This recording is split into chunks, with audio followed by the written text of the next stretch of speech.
안녕하세요, 용쌤입니다. 승강기 이제 챕터 2 구조와 원리에 대해서 지금 이제 공부를 해야겠죠. 자, 일단 단원 들어가기 전에 승강기를 구성하는 구성 요소에 대해서 알아본다 돼 있고, 빅데이터 키워드 해가지고 용어들이 나옵니다. 그래서 여러분들이 앞에도 얘기했지만 처음 공부하시는 분이라든지 그런 분들은 용어가 이게 좀 낯설 거예요. 그렇죠? 그래서 항상 모든 종목이 다 똑같습니다. 뭘 공부하든지 낯선 용어를 어떻게 받아들이냐에 따라서 공부가 쉬워지고 어려워지고 하는 경향이 많기 때문에, 그래서 용어를 갖다 처음 받아들일 때 이거 내가 무슨 말인지 하나도 모르겠네, 나는 안 되나 봐, 나는 하나도 몰라요, 이렇게 생각하시면 안 되고, 그냥 이런 게 있나 보다, 나중에 내가 이 뜻을 정확하게 알게 되는 그날까지 그냥 이런 게 있나 보다 하고 대강 이해하고 넘어가시는 게, 그게 훨씬 도움이 됩니다. 그래서 저도 옛날에 전기기사를 공부할 때, 제가 전기과 출신 아니거든요. 그래서 전기기사 공부할 때 하나도 무슨 말인지 못 알아듣겠더라고요. 한 달 동안을 제가 학원을 다녔는데 한 달 동안 전기 용어를 못 알아들었어요, 솔직히. 수업은 막 하는데 수업을 하고 나면 그 용어 정리한다는 것 자체가 말 그대로 막 알아듣지도 못하는데 내가 이걸 공부가 되겠느냐, 이런 생각까지 들 정도였거든요. 근데 그냥 내가 어차피 뭐 시험 치야 되니까 그런 게 있나 보다 하고 그냥 계속 넘어가다 보면 나중에는 이제 그게 한 개 가지고는 이해가 안 되는데 두 개, 세 개 막 겹치면 전체적으로 이렇게 감이 좀 잡혀요. 그래서 정확한 뜻은 몰라도 대강 뭔지는 알겠다 하면 넘어가시면 됩니다. 여기도 나오죠. 아마 권상기 이런 용어도 낯을 끼고, 제동기 이거는 좀 알아들을 수 있는 사람이 있을 거예요. 로핑, 내핑 이런 것도 처음 들으면 뭔지 모를 겁니다. 그 다음에 가이드레일 호칭, FGW 뭐 이렇게 나오는데 일단 그런 게 있나 보다 하고 일단 넘어가시고, 일단은 제일 먼저 권상기부터 한번 보도록 할게요. 자, 권상기는 우리가 권상하는 기계란 뜻입니다. 영어로는 트랙션 머신인데, 권상이 뭐냐 그러면 견인하고 비슷한 거예요. 그러니까 잡아 끌어올리는 이런 걸 권상이라 불러요. 그래서 우리가 위에서 매달아서 끌어당겨주는 장치가 권상이고, 트랙션 머신 했으니까 기계를 권상기라 부릅니다. 그래서 우리가 엘리베이터는 양쪽에 로프에 그 카가 매달려 있잖아요. 사람이 타는 그 카를 들어 올렸다가 내렸다 하는 거기 때문에 그 들어 올렸다 내렸다 하는 기계라고 보시면 됩니다. 권상기. 그러면 들어 올렸다고 내렸다 하기 위해서는 뭐가 필요해요? 그쵸? 전동기가 필요하겠죠. 그래서 첫 번째 뭐부터 등장한다? 그쵸? 끄집어 올리고 하는데 사람의 힘으로 이걸 들어 올리진 않을 거 아닙니까? 그쵸? 그래서 우리가 말하는 모터 또는 전동기를 사용을 할 겁니다. 그 다음, 그 다음에 전동기 가지고 끄집어 올리지만, 전동기 가지고 끄집어 올리더라도 멈출 때는 전동기 가지고 멈추지는 못하겠죠. 그래서 우리가 알고 있는 제동기라는 게 하나 있어요. 제동기. 제동기가 뭐냐면 브레이크. 쉽게 말하면 브레이크다 라고 생각하시면 됩니다. 그 다음에 속도가 빠른데 갑자기 멈추려면 잘 안 멈춰주잖아요. 그렇죠? 속도를 좀 멈추게 줄여주는 감속기라든지, 그 다음에 도르래 같은 경우는 한쪽에는 이렇게 로프의 한쪽에는 카가 이렇게 매달려 있지만 맞은편에는 이렇게 추가 매달려 있는 경우가 많아요. 그렇죠? 그래서 이 양쪽에다가 그 뭡니까 무게가 나가는 걸 잡고 있기 때문에 도르래 같은 게 필요할 것이고, 그 다음에 주 도르래도 있고 보조 도르래도 있고 뭐 이렇게 되겠죠. 자, 그래서 주로 이제 감속기는 뭐로 돼 있어요? 그러면 뭐 동력장치인 전동기부터 시작해서 그 다음에 감속기, 브레이크, 그 다음에 이걸 붙잡고 있는 기계 몸체가 하나 있겠죠. 그죠? 우리가 허공에서 아무것도 없이 끄집어 올릴 수는 없잖아요. 그죠? 뭔가 어디에 매달리 가지고 끄집어 올리겠죠. 그래서 그걸 받쳐주는 기계대 같은 것이 있을 겁니다. 자, 그러면 시험 문제는 이 권상기 구성을 말하는 문제가 그렇게 별로는 없어요. 시험에 나온 거는 별로 없는데, 문제는 혹시나 나오더라도 어렵게는 안 나옵니다. 주로 어떤 걸 집어넣냐 그러면 완충기 같은 걸 집어넣어요. 완충기는 저 바닥에 있는 게 완충기거든요. 그래서 매달아 놓는 장치가 아니고 밑에서 받쳐주는 장치들을 이렇게 주로 걸어가지고 보기에서 찾기가 좀 쉽게 돼 있어요. 그 다음에 권상기 개념은 됐고, 자, 넘어가서 그 다음에 이제 기어를 쓰는 방식이 있고 기어를 안 쓰는 방식이 있는데, 그거에 따라서 두 개 이름이 기어드 방식과 기어리스 또는 기어레스라고 부르는 방식이 나옵니다. 그래서 우리가 기어드 방식에는 기어를 쓰게 되면 뭐가 좋아요 그러면 속도 가감하기가 좋아요. 여러분들이 자동차 타면 그 변속기라는 게 있죠. 변속기 우리가 1단 2단 3단 이런 식으로 그런 것처럼 감속을 위해서 기어를 쓰게 되면 변속 기어처럼 기어 변환이 가능하기 때문에 기어는 뭐냐 그러면 이빨 개수에 따라서 속도가 바뀌어요. 그래서 그런 걸 이용할 수 있는 게 기어드 방식인 반면에 그냥 필요 없이 기어 필요 없이 그냥 바로 그냥 전동기 자체가 제어할 수 있는 방식이 기어리스 방식이라고 보시면 됩니다. 자, 그래서 기어드 방식에는 크게 뭐가 있다? 웜 기어라는 게 있고 헬리컬 기어라는 게 있죠. 그래서 요거 시험 문제 요즘 잘 안 나와요. 왜냐면 이게 속도 보면 알겠지만 둘 다 저속이에요, 저속. 둘 다 고속용으로 사용하지 않기 때문에 요즘 갈수록 전동기가 빨라지잖아요. 그쵸? 그래서 자주는 안 나오고 그냥 두 개만 비교해 주시면 됩니다. 자, 그래서 웜 기어는 밑에 그림 보시면 알겠지만 벌레처럼 이 번데기처럼 생겼다 해서 이게 웜 기어고 헬리컬 기어는 이렇게 빈문이 있어가지고 소음이 좀 많이 주는데 저 뒤에 보면 헬리컬 기어가 소음이 작다라고 나오는 분야가 있고 여기는 소음이 크다라고 돼 있죠. 뒤쪽에 봉바다가 다시 앞으로 넘어오셔가지고 어떤 분이 아니 뒤에 기어 파트에서 헬리컬 기어가 소음이 작다고 돼 있는데 와이어는 큽니까? 라고 물어보시는 분이 있는데 이거는 이 헬리컬 기어랑 웜 기어 두 개의 둘 사이의 비교입니다. 무슨 말인지 알겠죠? 저 뒤쪽에 나오는 거는 전체 기어들 중에서 헬리컬 기어는 상대적으로 소음이 작다는 뜻이고 여기서 말하는 소음은 웜 기어하고 헬리컬 기어 두 개만 비교했을 때 웜 기어가 헬리컬 기어보다 소음이 작기 때문에 상대적으로 헬리컬 기어 소음이 크다라고 나오는 것 뿐입니다. 아시겠죠? 무슨 말인지. 그렇게 이해하시면 뒤에는 소음이 작다는데 왜 이게 큽니까? 라고 질문하시는 분이 없겠죠. 네, 질문하시는 분이 있더라고요. 내가 보니까 그치 뒤쪽은 모든 기어를 중심으로 한 거고 여기는 헬리컬 기어하고 웜 기어 두 개만 비교한 겁니다. 그렇죠? 자, 그래서 그걸 보면 알겠습니다. 그래서 효율은 헬리컬 기어가 훨씬 높아요. 높고 웜 기어는 상대적으로 낮습니다. 이거는 자 보면 알겠지만 얘가 회전을 하게 되면 요 한 바퀴 회전할 때는 이빨 하나가 이빨 한 칸씩 이동합니다. 이해가죠? 이게 웜기어 특징이 굉장히 속도가 저속으로 바꾸기 때문에 이게 빨리 돌아도 여기가 빨리 돌아도 이거는 천천히 돌아요. 네, 그런 특성이 있기 때문에 감속기로서는 상당히 성능은 좋은 반면에 이게 굉장히 넓게 돌아 넓게 그렇게 이해해 주시면 됩니다. 그래서 효율적으로 상대적으로 낮은 거고 소음은 대신에 작은 건데 역구동을 헷갈리시는 분이 있는데 역구동이 역회전을 말하는 게 아니에요. 그러니까 만약에 내가 여기다가 이렇게 축을 끼워 가지고 얘를 돌리면 그쵸 여기 있는 축이 돌겠죠. 그쵸 이렇게 반대로 돌겠죠. 그럼 반대로 여기 있는 축을 돌리면 여기 있는 축도 또 돌겠죠. 그죠? 그러니까 이 기어가 두 개의 축을 가지고 있는데 이쪽 축을 돌려도 이쪽이 돌지만 저쪽 축을 돌려도 이쪽이 돌아요. 그러니까 여기 A 축을 돌려도 B 축을 돌릴 수 있지만 B 축을 돌려도 A 축을 돌릴 수 있죠. 그러니까 서로 그러니까 반대로 움직일 수가 있죠. 역구동이라는 개념이 역회전을 말하는 게 아니고 어느 쪽을 돌렸을 때 반대쪽이 도느냐 이걸 얘기하는 거예요.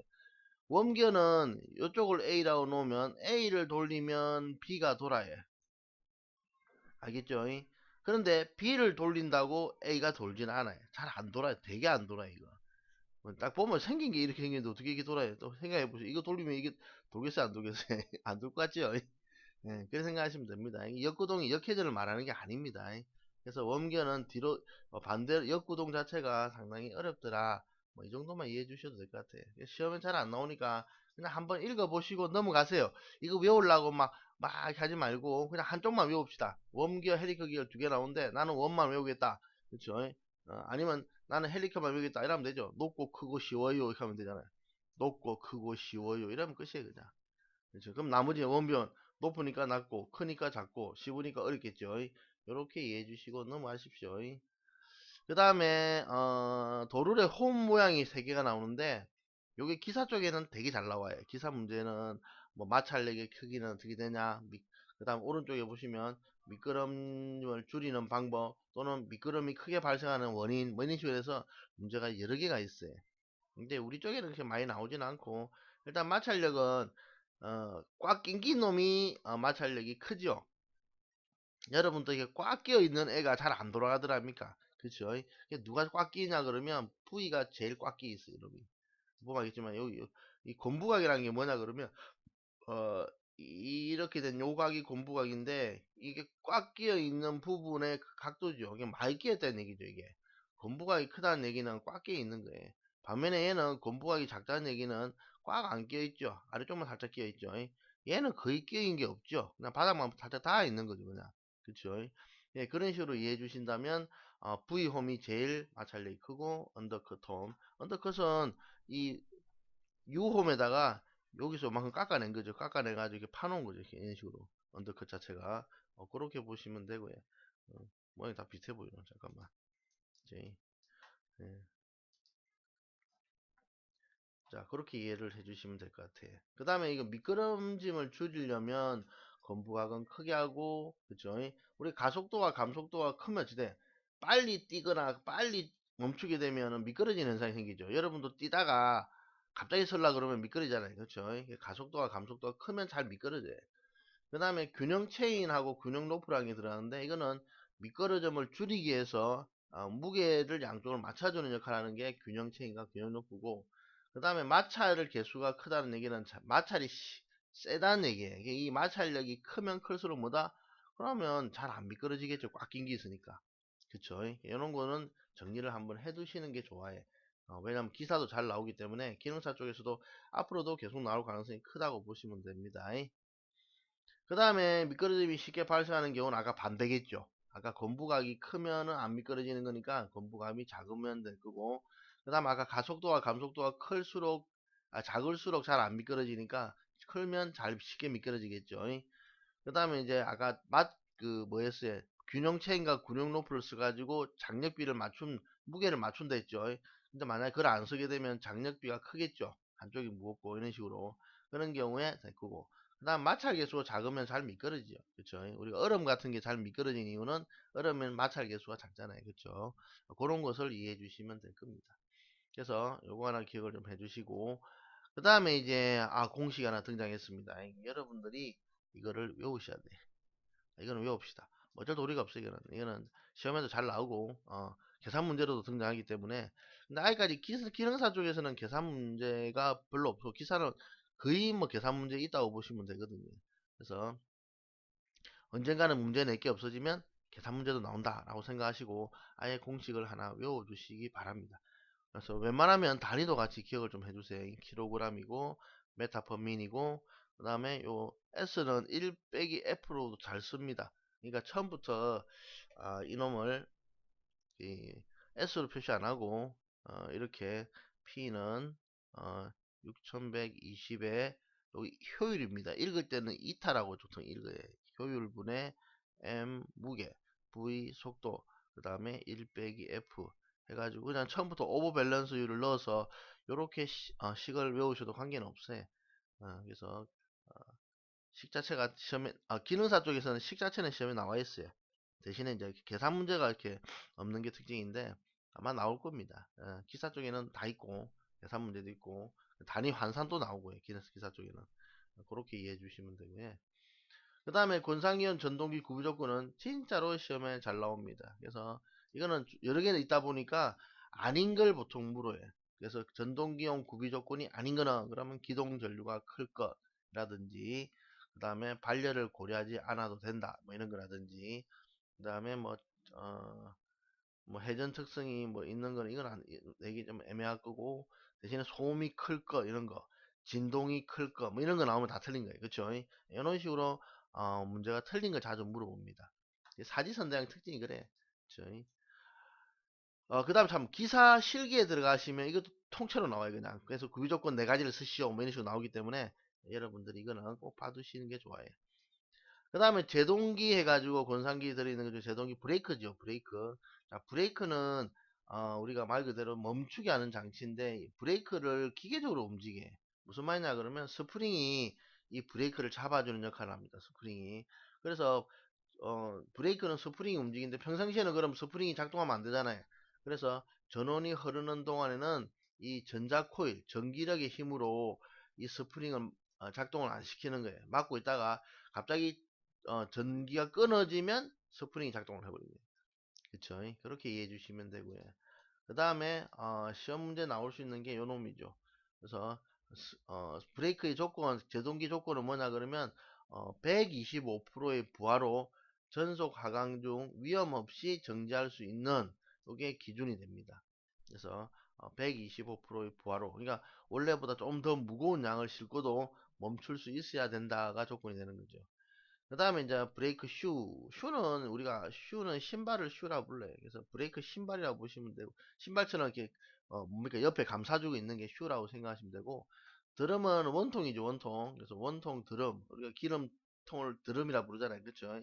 그래서 드럼통이 있는 것이고, 그 다음에 라이닝은 그 가운데 끼어 있는 마찰 부위가 마이 라이닝입니다. 그래서 시험 문제에 라이닝이 나온 적이 있어요. 그래서 마찰을 일으키는 부분으로서 얘가 마찰을 일으키니까 드대 자주 부딪히겠죠. 마찰이 심하면 심할수록 많이 달아 없어질 거고, 그쵸? 열도 많이 받을 거고, 그쵸? 그런 것 때문에 마모성이 우수해야 되고, 내마모성. 마모를 버티는 성질을 내마모성이라 부르고, 내열성은 열을 버티는 성질을 내열성이라고 불러요. 이 내자가 인내하다, 버티다, 뭐 이런 뜻으로 생각하시면 됩니다. 어, 그 다음에 이제 스프링이 있고, 여기 스프링이 보이죠? 그 다음에 스프링이 평상시에 작동을 못하게 전자 코일이 막고 있다 있죠? 그렇죠? 이런 식으로 구성이 되고, 기사 시험 문제는 이 그림이 나오고 가로 넣기가 나온 적이 있어요. 있고, 기사 실기에도 마찬가지로 가로 넣기가 나온 적이 있어요. 그때도 아마 시험 문제가 이 라이닝에 그 가로가 있지 않았었나 제가 얼핏 기억나는데, 이거랑 아마 드럼 아니면 브레이크 슈에다 가로를 이렇게 씌워놨을 거예요. 무슨 말인지 아시겠죠? 그래서 요거 세개 이름을 묻는 기사 실기 문제에 있었습니다. 여러분 기능사를 치는데 기능사 공부를 열심히 하시면 기사도 금방 칠 수 있어요. 그렇게 생각하시면 되고요.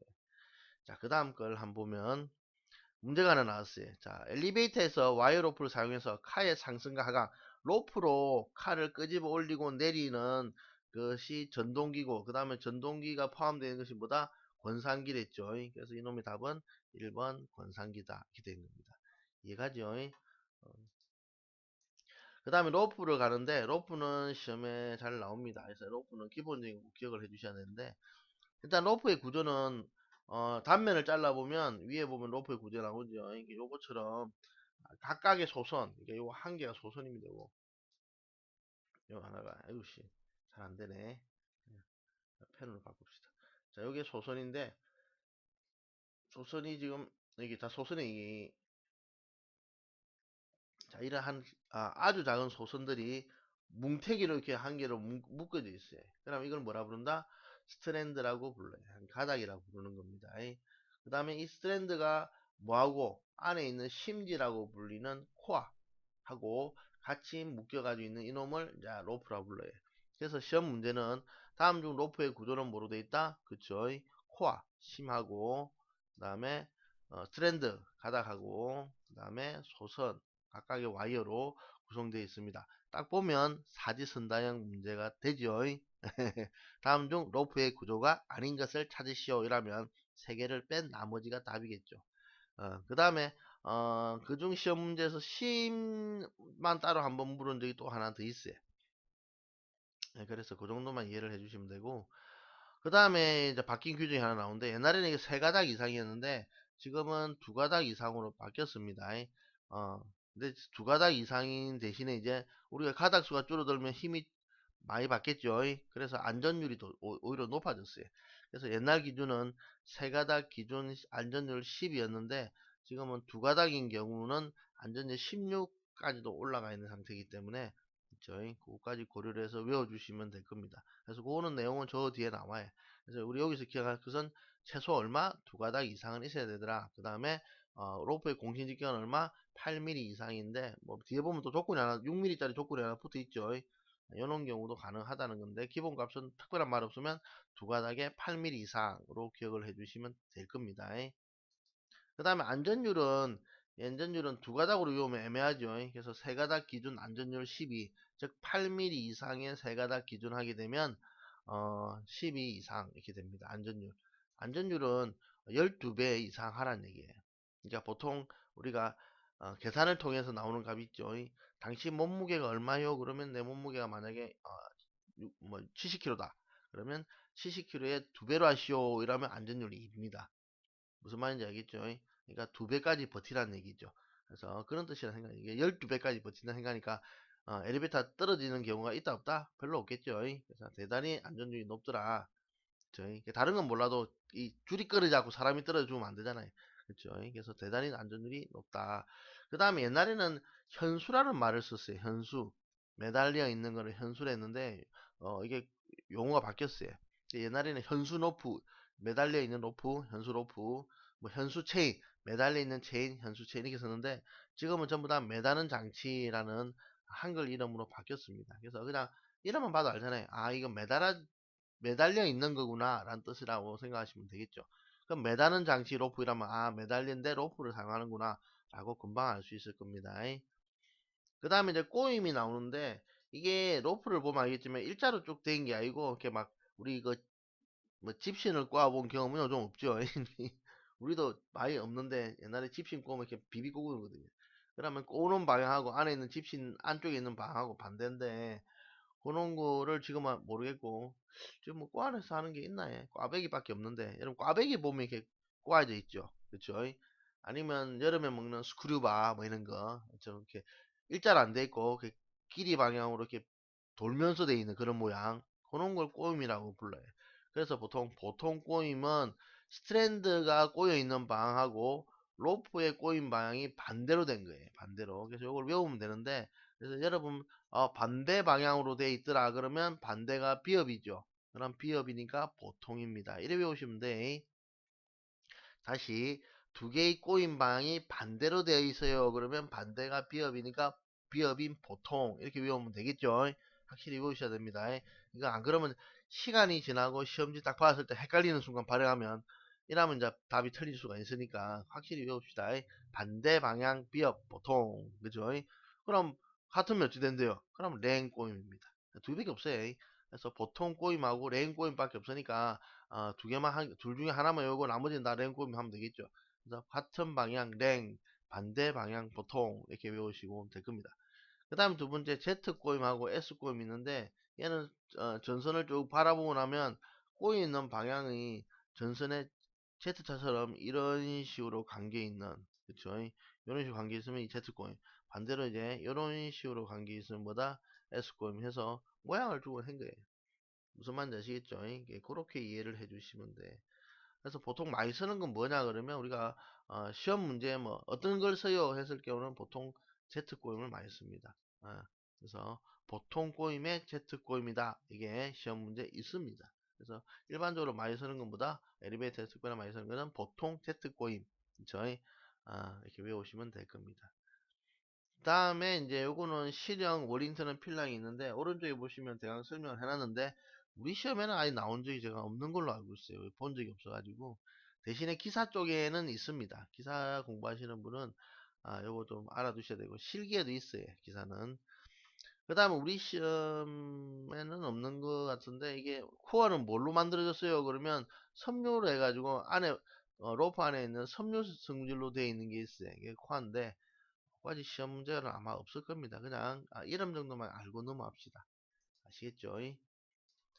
자, 그 다음에 여기 로프 직경 측정하는 그림이 하나 있는데 이거는 시험 문제가 이게 시험 문제 이게 시험 문제 무슨 말이겠죠? 그래서 여기와 여기를 재는 게 아니고 그러니까 평평한 두 군데를 재는 게 아니고 한 개가 이렇게 티 나와 있는 부분 있죠? 여기를 재가지고 직경을 재는 겁니다. 만약에 로프가 직경이 12mm다 그러면 여기서 여기까지가 12mm구나를 알 수 있겠죠. 무슨 말인지 아시겠죠? 그렇게 되는 거죠. 그림이 시험에 나온 거예요. 자, 그 다음에 이제 로핑이 나오는데, 로핑은 로프를 막 묶는 방법이 로핑입니다. 그래서 우리가 1대1 로핑과 2대1 로핑이 나오는데, 이 로핑이 1대1보다 나머지 수가 다 크죠. 그런 애들은 특징이 뭐냐 그러면 힘이 증가합니다. 그러면 잘 모르겠죠. 자, 여기가 만약에 100kg이라고 보겠습니다. 그러면 이 로프가 이걸 당기고 있으니까 이 로프에는 얼마의 힘이 필요해? 그쵸? 로프에 걸리는 힘은 100kg이 다 걸리겠죠. 그쵸? 이렇게 한 게 1대1 로핑이에요. 그래서 밑에 있는 거나 위에 당기는 힘이나 똑같이 걸려 있죠. 반면에 요거 같은 경우는 2대1 로핑 같은 경우는 밑에 있는 카가 100kg이면 요쪽으로 당기는 로프가 있고 요쪽으로 당기는 로프가 있어 로프가 어떻게 돼? 서로 두 가닥이 서로 나눠서 당기고 있죠. 그럼 얼마씩 걸리겠어요? 그렇죠. 이쪽 로프에 50kg 걸리고 반대쪽 로프에도 50kg 걸리니까 실제 로프에 걸리는 힘은 1대1보다 어떻게 돼? 반이 줄어들죠. 그래서 물체가 무거울수록 이 로핑을 증가시키면 무거운 거를 들어 올릴 수 있는 겁니다. 그래서 우리가 화물용으로 많이 쓰는 즉 무거운 거를 들기 위해서는 2대1 로핑을 쓸 수밖에 없는 거예요. 아시겠죠? 그래서 우리가 로핑을 쓰게 되면 그냥 간단하게 기억합시다. 2대1 로핑을 쓰게 되면 1대1보다 반반으로 그렇죠. 힘은 반으로 줄어드는 대신에 길이가 두 배로 늘어나죠. 그죠? 속도가 두 배로 줄어듭니다. 왜냐하면 이쪽과 이쪽 두 군데 다 로프가 풀려야 되기 때문에 로프의 속도는 반으로 줄어들어요. 그렇게 이해해 주시면 됩니다. 그래서 힘하고 속도는 반대더라. 아, 우리 앞에서 토크하고 속도 있잖아요. 자동차를 예를 들어서 자동차가 힘이 좋아요 그러면 토크고 속도가 빨라요 그러면 속도랬죠. 그 두 개의 관계는 기본적으로 반비례한다 생각하시면 돼. 음, 아, 근데 여기서는 같죠. 예. 장력하고 속도, 힘하고 속도가 같이 반반씩 줄어드는 것 같죠. 대신에 길이가 이제 증가하죠. 이런 건. 그래서 잘 외우시면 헷갈리지 않는데 또 잘못 외우면 또 헷갈리기 시작합니다. 그래서 그거 생각을 하셔가지고 외워주시면 돼. 우리 시험은 어차피 1대1 아니면 2대1밖에 안 나와요. 너무 깊게 생각할 필요는 없고 그 다음에 이제 도르래 로프를 감는 방식에서 이게 랩핑인데 마찰을 크게 할수록 고속에 유리합니다. 그래서 일단 싱글 랩은 선이 이렇게 한 번 딱 감겨 있는 거예요. 이렇게. 반면에 더블 랩은 이렇게 해서 한 바퀴 더 감겨 있다고 생각하시면 되겠죠. 이런 식으로. 그래서 더블 랩 자체가 마찰이 크게 발생하는 단점이 있어가지고 마찰력이 적은 홈을 써가지고 왜냐 마찰이 클수록 로프가 많이 달아 없어지잖아요. 그렇죠? 이렇게 많이 다니까 마찰력이 좀 위험을 써가지고 수명을 늘리는 반면 마찰 면적이 증가하죠. 그래서 그렇게 두 개가 다릅니다. 싱글 랩은 속도가 좀 느릴 경우에 이렇게 쓰면 되고 더블 랩은 속도가 빠를 경우에는 너무 빠르니까 이게 뺏겨질 수도 있고 그 다음에 힘도 많이 들어요. 그런 식으로 했을 때 더블 랩을 쓰더라. 자, 그 다음에 속도가 나오는데 이 식은 외워야 됩니다. 외워야 되는데 계산 문제는 놀랍게도 있어요. 이거는 이거는 계산 문제 있는데 원래 식은 밑에 막 달라붙는 숫자는 없고 그냥 속도 V는 파이 dn이에요. 그냥 파이 dn입니다. 대신에 이제 d가 메타고 그 다음에 속도 n이 그 rpm이 rpm입니다. 이렇게 돼 있어요. 그래서 속도는 보통 파이 dn인데 이때 메다를 안 쓰고 미리를 썼죠. 미리를 쓰기 위해서 밑에 뭐가 붙어 있다? 1000이 붙은 거예요. 추가로. 그래서 우리가 1m는 얼마기 때문에 1000ml잖아요. 1000ml. 그래서 그대에 붙어 있는 거예요. 그 다음에 감속비가 있는 경우는 감속비는 그냥 곱해주시면 됩니다. 그래서 감속비는 그냥 곱해주시면 되고 이렇게 해서 그냥 기본식은 파이 dn이다. 그렇게 기억을 해주시면 되겠죠. 그래서 직경이 클수록 속도는 커지고 회전수가 많을수록 속도는 커진다 라고 생각하면 비례관계겠죠. 그 정도 보시면 될 것 같아요. 자, 그래서 와이어로프의 구성 요소가 아닌 것은 해가지고 이렇게 나온댔잖아요. 그죠? 그래서 딱 보자마자 심강, 소선, 스탠더 가보니까 셋 다 특징이 뭐로 시작돼? 시옷으로 시작하죠. 시옷으로 시작해요. 시옷으로. 그래서 얘도 시옷, 얘도 시옷, 얘도 시옷이니까 시옷 아닌 거는 킹크밖에 없네. 그쵸? 이렇게 외우셔도 되긴 될 건데 너무 이렇게 또 짧게 외우면 나중에 또 네 개 다 시옷 나오면 못 찾잖아요. 그쵸? 그래서 일단은 이렇게 시옷으로 돼 있더라도 기억을 해도 도움이 될 것 같은 생각은 듭니다만 너무 또 짧게 외우지는 마시고 하십시오. 그 다음에 주행 안내 레일 해가지고 가이드 레일이 있어요. 가이드 레일은 여러분들이 지하철이나 이런 데 승강기 타시면 벽에 요즘 뭐 어떻게 돼 있어요? 승강기가 이렇게 다 막혀 있는 게 아니고 이렇게 유리로 된 승강기도 좀 있더라 합니까? 옆면이 보이는 그런 승강기도 꽤 많잖아요. 그래서 한번 보시면 승강기 옆에 그 양쪽 편에 이렇게 승강기 칼을 잡아주는 뭐랄까요? 긴 막대기라고 해야 되나? 레일 같은 게 있어요. 우리가 기차가 다니면 기차 레일은 바닥이 있죠, 바닥에. 그 기차 바퀴가 올라갈 수 있도록. 반면 승강기는 위아래 움직이니까 양쪽에 있어요, 양쪽에.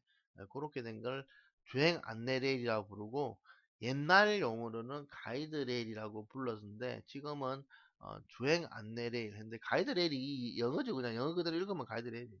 그렇죠. 근데 용어는 이제 주행 안내 레일이다 생각하시면 되고 뭐 같은 겁니다.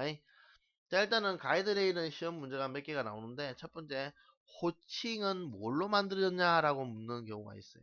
그래서 호칭은 마무리 가공 전 소재의 1m당 무게를 말하는 겁니다. 그래서 이게 왜 그 K가 붙었냐 그러면 이게 무게를 나타내요. 킬로그램.